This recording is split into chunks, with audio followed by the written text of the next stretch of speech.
Ladies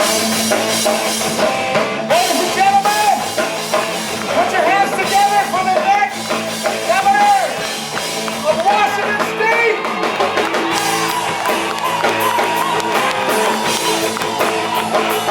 Mr. Loren Culp.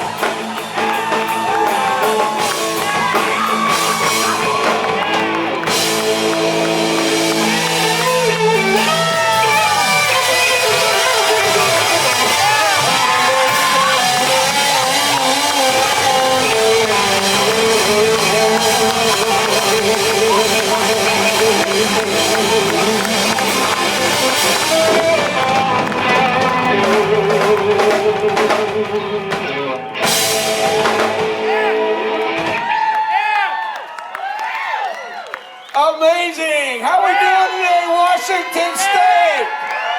Woo! Unbelievable. Thank you all for being here. Are we ready to send common sense back to Olympia or what? I know you're just sick and tired of it as I am. It just keeps on continuing, right? Yeah. I love this state. You love this state?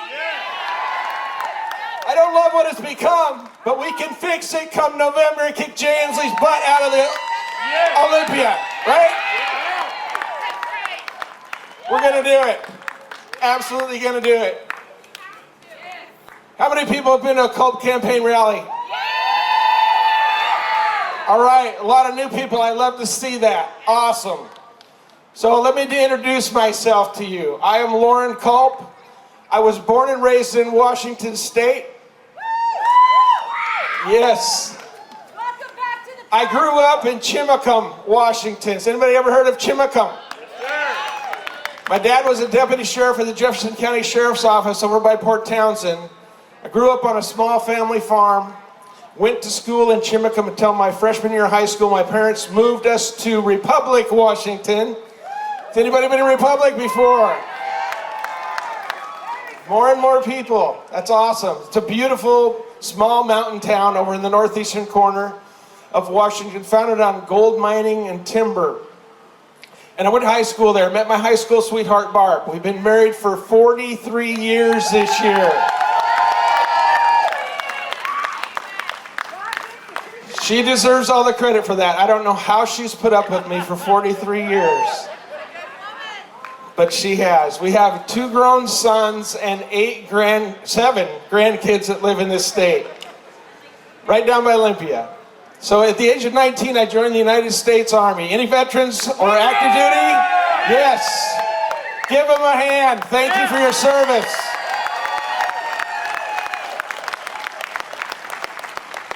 I served in the world-famous 101st Airborne Division and also the 2nd Infantry Division. I was a sergeant. I went through drill sergeant school at Fort Leonard Wood, Missouri, where I helped to turn civilians into soldiers. After 4 years in the Army, serving under one of the greatest presidents of my lifetime, President Ronald Reagan. Yeah. Barb and I decided to get out of the military. We moved to the Olympia area, and I started learning the trades. I learned how to frame houses, do concrete foundations, and driveways. And I worked for other people for 3 or 4 years. And then in 1988, I decided to start my own construction business, working right out of Olympia. And I started from nothing. I had a 1977 Datsun pickup truck that I bought from my grandpa for $800 on payments. That's how rich I was.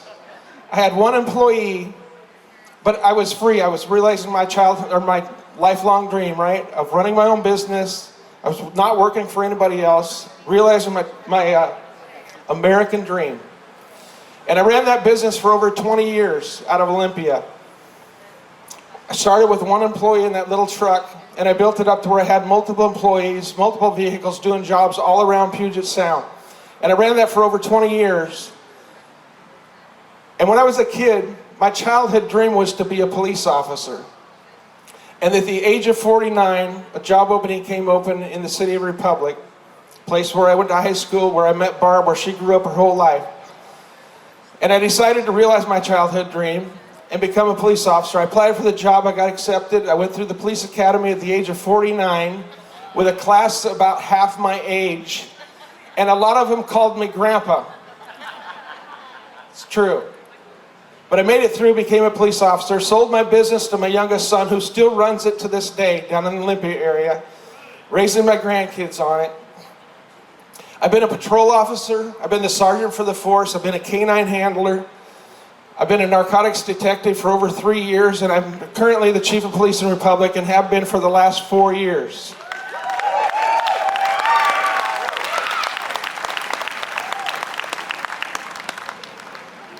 A series of events started happening in my life. Remember that anti-gun initiative, 1639, that passed in 2018? Yeah. That limited, it banned, in fact, 18 to 21-year-olds from buying a semi-automatic rifle. Military age young adults, if they already owned one, they couldn't leave their own property with it. And not only that, but it made potential felons out of otherwise law-abiding citizens. If you had a criminal break into your home, steal a firearm, and go out and commit a crime with that firearm, you as the homeowner could be charged with up to a felony for what that criminal did. I was asked the day after that passed by citizens if I was going to start arresting 18 to 21-year-olds who I saw with a semi-automatic rifle. My answer to them was no. I'm not going to do that. Yeah! Yeah! Because I took an oath of office to uphold and defend the Constitution. And everybody knows what the Second Amendment says, right? Right. But the Washington State Constitution is even more explicit. Article 1, Section 24 says that the right of the individual citizen to bear arms in defense of himself or the state shall not be impaired. And I was not going to violate my oath of office. And I was not going to violate their constitutional, God-given. Amen. Amen. Yes, sir. Now that could have been any of the rights, any citizen's rights, right? It just happened to be about firearms. If it limited free speech, if it limited peaceably assembling, I would have stood up the same way. All of our rights are given to us by our Creator. And they are guaranteed by the government, by the Constitution, right? I feel that anyone that wants to take your rights away from you, something that God gave you, is evil. And I will stand up against that any day. It doesn't matter if it's firearms or free speech or peaceably assembling.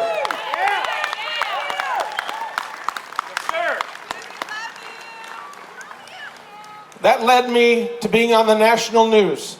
It was an anomaly, apparently, for a public servant to stand up for and uphold and defend the Constitution in their oath of office. So I was on the national news. I was on Tucker Carlson and Fox and Friends. Yeah, we like Tucker Carlson, right? And I was talking about making the stand that I did, and why I did it, by what authority I did it. And I thought that there would be chiefs of police and sheriffs all across this state standing up for citizens' rights the way that I did, but at first that didn't happen. There was a couple, that was it. And I thought, what in the heck is going on? They took the same oath that I did. They've read the same document, I assume. But there was only a few. So I thought the only reason I could come up with was that we are all a product of the public school system, right? And we're not taught the things my parents taught me about the rule of law, that we are a republic, a government that is ruled by the law, and public servants take an oath of office to uphold and defend that, and that means something.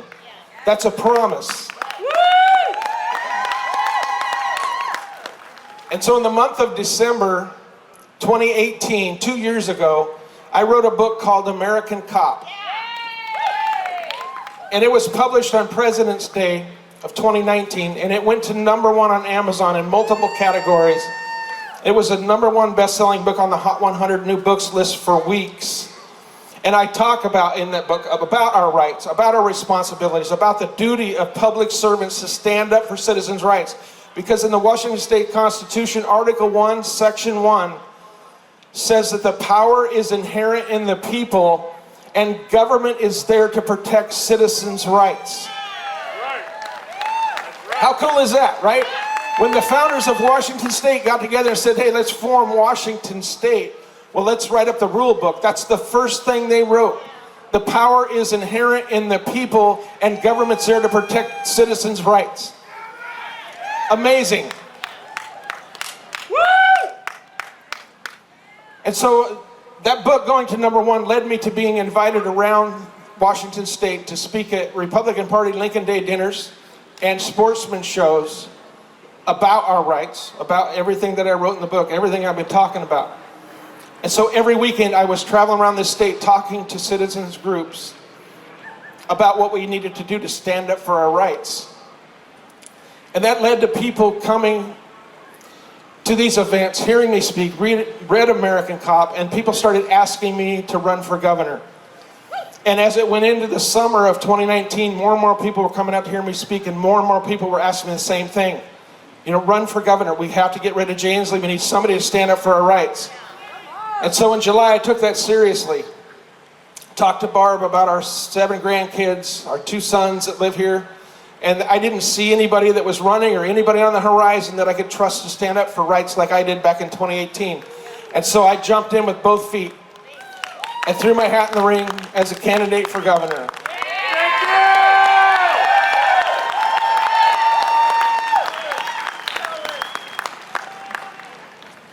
And I cannot see any of you out there, just to let you know, these lights are bright as heck. But I know you're there. I can hear you, Washington.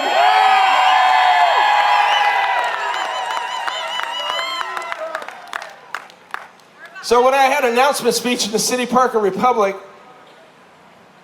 there was about 120 people that showed up. There's a few more of you here tonight, right? Yeah, definitely. And I talked about the issues that this state is facing. Shortcomings from our government. One of the biggest ones, it still is now, but it's not all over the news because of other things, which I'll talk about here in a few minutes. But this so-called homeless crisis, right? All over the news. People living on the street, feces, dirty needles, tent camps everywhere, and crime. But I didn't call it a homeless crisis. I worked on the streets. I dealt with people that were living on the streets that were in addiction and mental health problems, and I called it like I saw it. It's not all about homes. It's an addiction and a mental health crisis that we're facing.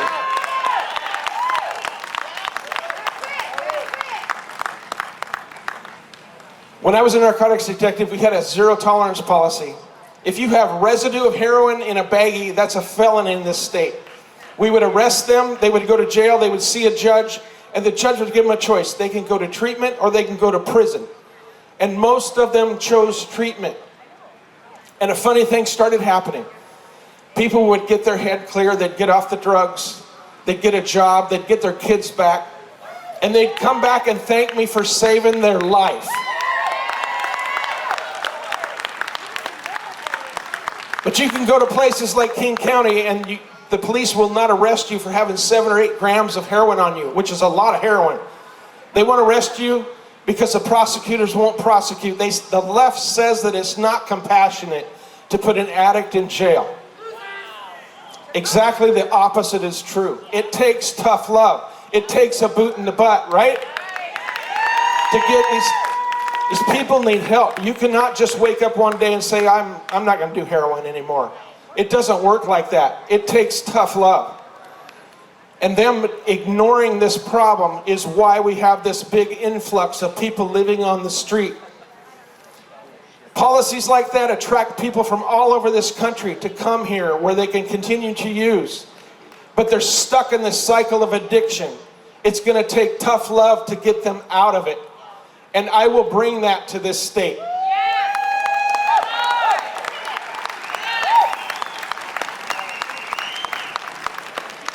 I toured a treatment facility down in southwestern Washington, and they used to take mostly state funding. But with the state funding comes the state rules, and they had to be a zero threshold entry program, which means people could come and go as they please, very lax rules, but they weren't getting a very high success rate. In fact, it was single-digit success rate. And the board of directors got together and they said, this is not working. We need to do something else. They set up this group, they set up this company down in Longview to help the community, but it wasn't working. So they got together, they completely changed their rules, they quit taking mostly state funding. Now they're mostly funded by local businesses and donors in the community. And they changed the rules. They now have a locked door, they've got security cameras, security guards, mental health counselors, drug addiction counselors, a daycare for family units when mom and dad are going to counseling or going out to look for a job. And they have gone from single-digit success rate to 78% success.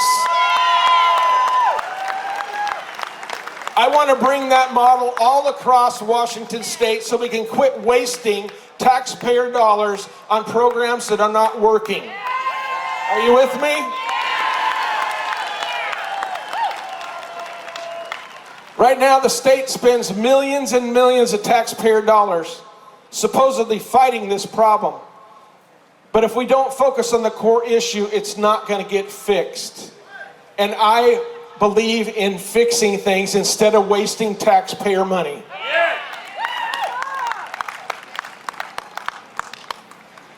The same thing happens when you go about doing things like Jay Inslee wants to do and spend millions and millions, if not billions, of taxpayer dollars and build homes for all the people living on the street. Right? And it's going to do the same thing. If we built a home for everyone living on the street and tomorrow we wake up and there's nobody else on the street, right? They all got a home. People are going to start dying from overdoses in those homes. They're going to turn into the next slums, and it's going to attract people from all over the country to come to places like Washington where they can come here and say, hey, I don't have a home, build me one too. It will be a perpetual building program that will cost the taxpayers billions. We need to focus on the core issue, which is mental health and addiction, and the rest of them, it will be a tiny fraction that we can easily help. Are you with me on that?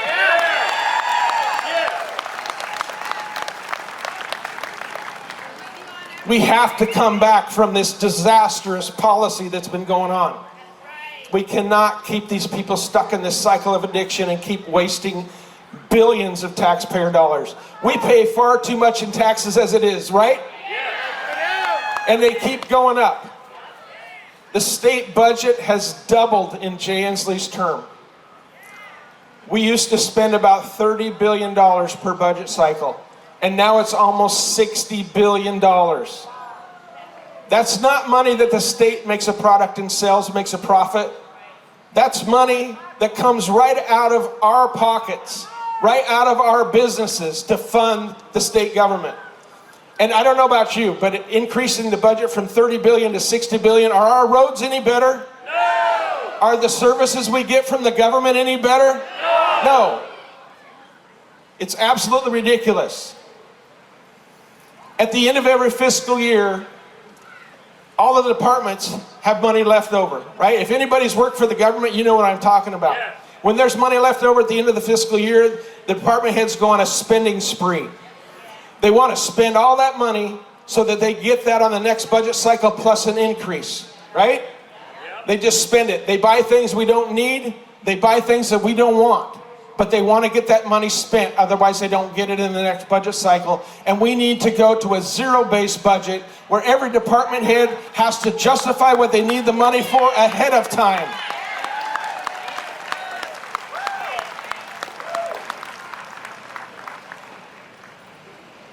You could write a book on how to ruin a state just by writing what has been going on with the far left, right?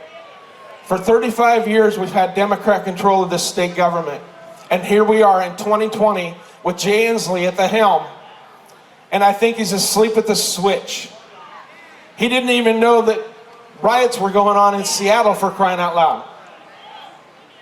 We have a leadership crisis in this state. I've been in leadership my entire life, in the U.S. Army, as a business owner for over 20 years, and as chief of police. I know how to correct these problems. It's common sense. I don't think there's any common sense in Olympia. Very little.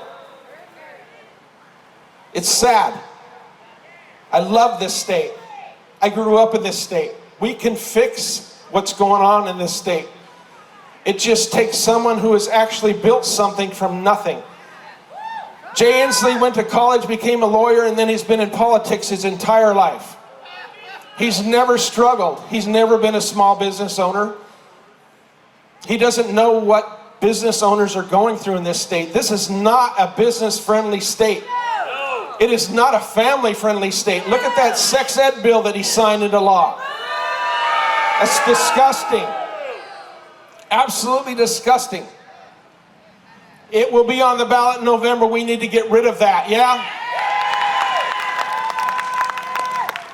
I want parents in charge of where their children are educated. I want their parents in charge of what they're being taught. Amen. I want parents involved. We have some very good teachers in this state. We have some that are not so good. But I want parents to be in charge. Parents should be able to decide where their children are being educated, whether that's private school, homeschool, public school, wherever they want to be educated, and the funds should follow the child. That will create competition between schools, right? If the funds are following the child, then schools are going to have to raise their standards and compete. Just like in the private sector, right? If you own a business and a business opens up down the street that does the same thing you do, you have to raise your standards. You have to be better than the competition in order to get the customers. The same thing will work in the school system. And we need to put parents back in charge. That will raise everyone's level up all across this state. And we need to bring back the trades to high school.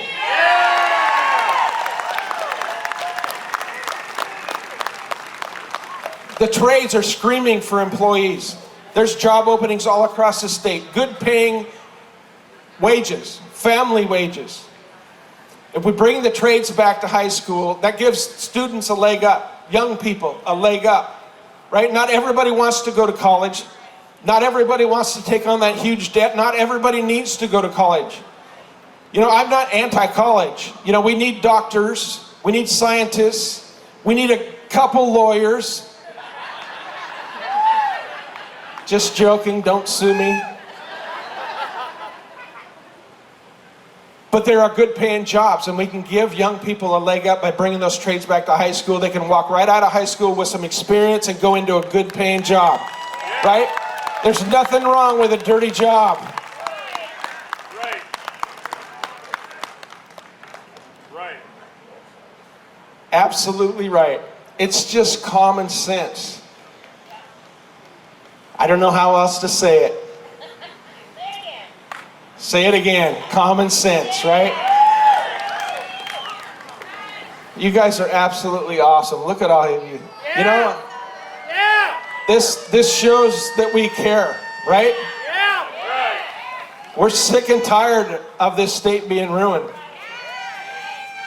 Think back a couple centuries, right? When our founders were fighting against the world's superpower to free this nation, right? Not everybody showed up at the Concord Bridge, right? But those that did absolutely changed the course of the entire world. And we are here right now to change the course of history in Washington State.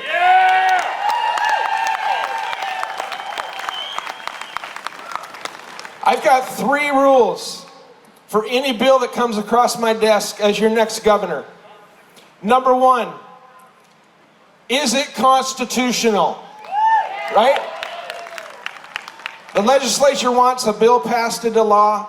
That's the number 1 rule. Is it constitutional? Because the Constitution is the rule book for our government. It tells our government what it can and cannot do. It doesn't tell us what we can and can't do. It's restrictions and a guidebook for the government. That's the rule book, right?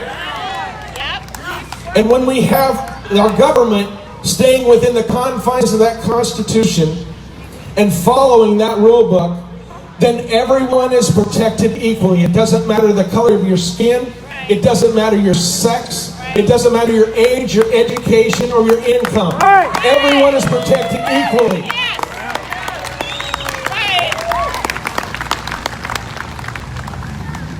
And number 2, Will it help the citizens of Washington State?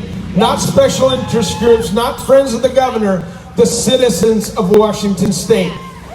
And number 3, can we afford it without any new taxes?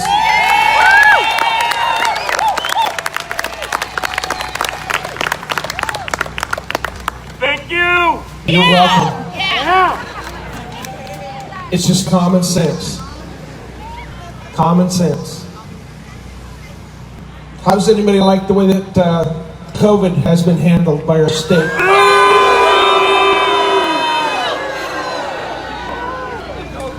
I agree.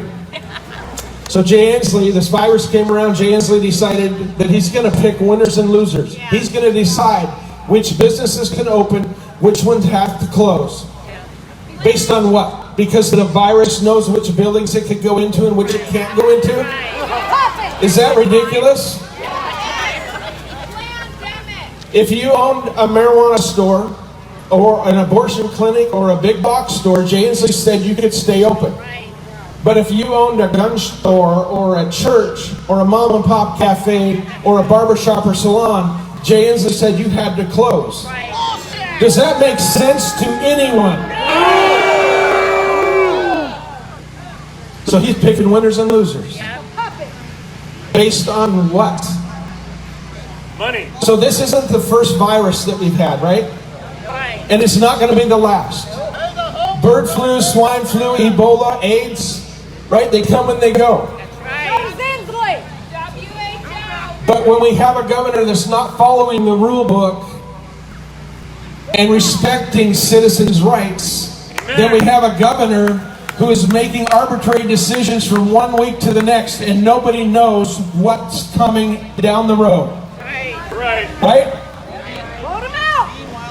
When I'm governor and another virus comes around, you're going to know, because I will follow the rule book. I will have a firm grasp on the Constitution and the rule of law.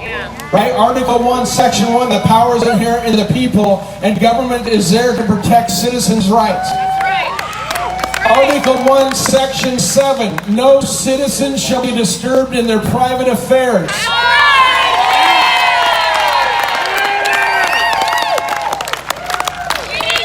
That's the rule book. So when the next virus comes and I'm governor, I will have press conferences with medical professionals to explain to everyone what's going on, what we should do to protect ourselves, what might happen if we don't follow the medical advice, and as governor, make sure the supply chain is as open as possible for the equipment that we need. And then let free individual citizens decide what's best for themselves, their family, and their business.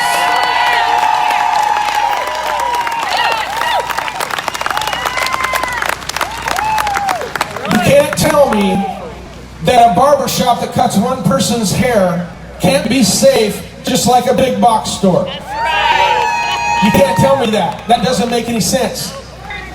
Business owners know how to take care of their business and their employees and their customers.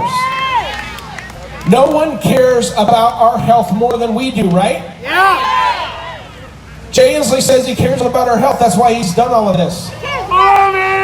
This is the same Jay Inslee that in February signed a bill into law that lowered the penalty for intentionally infecting someone with HIV. He lowered it from a felony to a misdemeanor.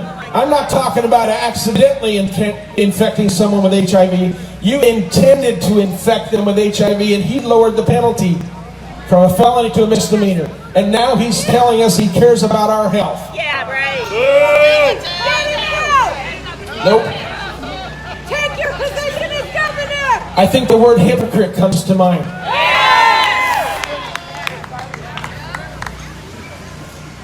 And there was a report on King 5 News, I believe it was yesterday. I don't know if you guys saw it or not, but the federal government sent the state of Washington about $41 million to help out nursing homes because of the virus, right? Because we know that nursing homes, it's over 60% of the deaths have come from nursing homes. So the federal government sent the state about $40 million to help out nursing homes, give them more equipment, more people working, right? That amounts to almost $30 per patient. What did our state government do? They cut it down to $5 per patient, and nobody knows where the rest of the money's at. Show us the money. This is someone who says he cares about our health. It's total incompetence. Jay Inslee does not know how to lead this state. His job is to manage and lead the state government, not every aspect of our lives and our businesses and our families. That's the job of the executive branch of this government. Jay Inslee thinks he's our nanny. He thinks he's our boss. He is not our boss. We, the people, are his boss.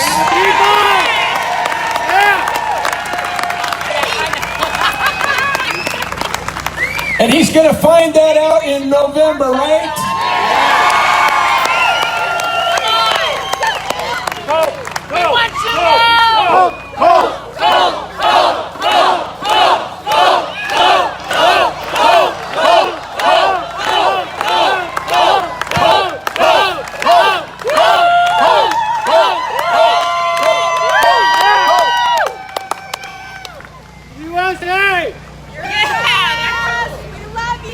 We have got to get rid of him in November. We need to be active. The left is very active, right? We need to be more active. We need to tell all of our friends about what's going on. We need to share content that we have on our Facebook page, our website. Talk to people. I don't know how many people have come up to me and said, you know, all I was doing is wearing a Culp shirt or a Culp hat and started conversations with people. That's right. That's all it takes. Yep. The left is starting to wake up to what's going on. Not just conservatives are supportive of my campaign. I'm hearing from Democrats who are sick and tired of what Jay Inslee's doing. A lot of them own businesses. A lot of them are employees of businesses that were shut down. They don't like what's going on. They don't like this far left agenda. Can you imagine bringing John F. Kennedy back from the 1960s, President Kennedy? He was a Democrat. Bring him to 2020 right now, he would be a staunch conservative. Right? The Democrat Party has taken a hard left turn and left a lot of people standing in the middle of the road wondering what in the heck is going on. Just look at who they've run for president. All those candidates, those far left candidates. That's where the Democrat Party has gone. It's leaving people with common sense standing there looking around. They need to know what's actually going on. They need to know that conservatives, the Republican Party, is not a bunch of radical, gun nut, bloodthirsty racists like the news says that we are. It's absolutely untrue. Just look at what happened with the death of Mr. Floyd, right? I watched the video. That police officer put his knee on that man's neck and held him down there for 8 to 10 minutes and killed him, right? Protesting that, absolutely warranted, right? That police officer killed him. But I want everybody to remember, no matter what the left says, and most of the media is far left, right? They want to divide us by race. Not every police officer is that way. Good police officers arrested the bad ones and put them in jail where they belong.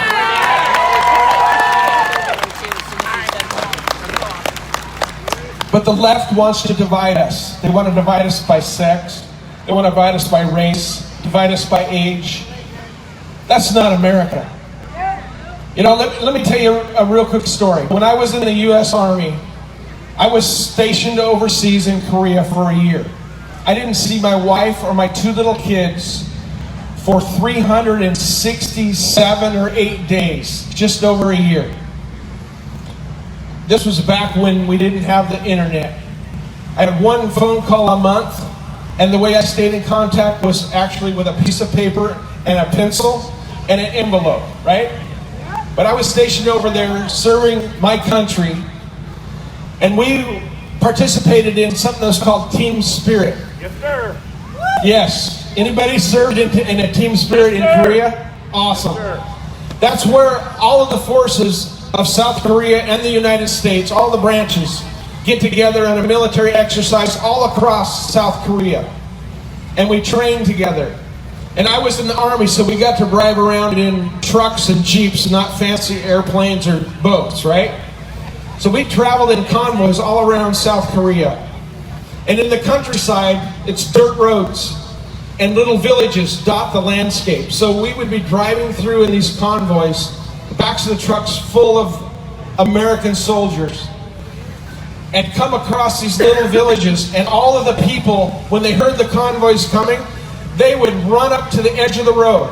Little children, old people, everybody in that whole village, and they would line the edge of the road as a convoy went by, and they'd be waving and smiling.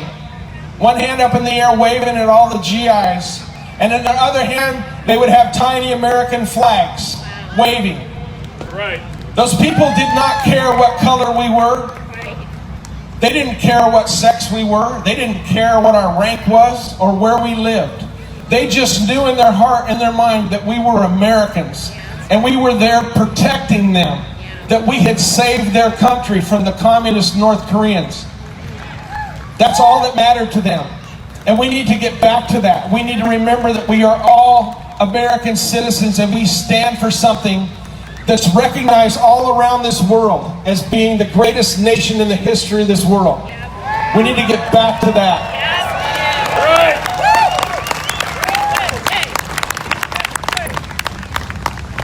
Help me spread the word. Yes, sir. Like our Facebook page, Culp for Governor. Share my website, culpforgovernor.com. We have a YouTube channel where all the videos that I've done, all the live videos, this will even be on there. The YouTube channel, and they're starting to take the videos and separate them out by subject matter, so people can go and look at the titles and see where I stand on different things. It's just common sense. We just have to help me spread this message, and we will kick Jay Inslee out of office in November. It will happen.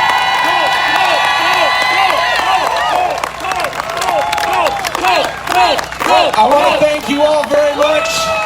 I will be hanging out, I believe, over there. If anybody wants a picture, I will be hanging around here as long as you want. God bless you guys. God bless America and Washington State. Thank you very much.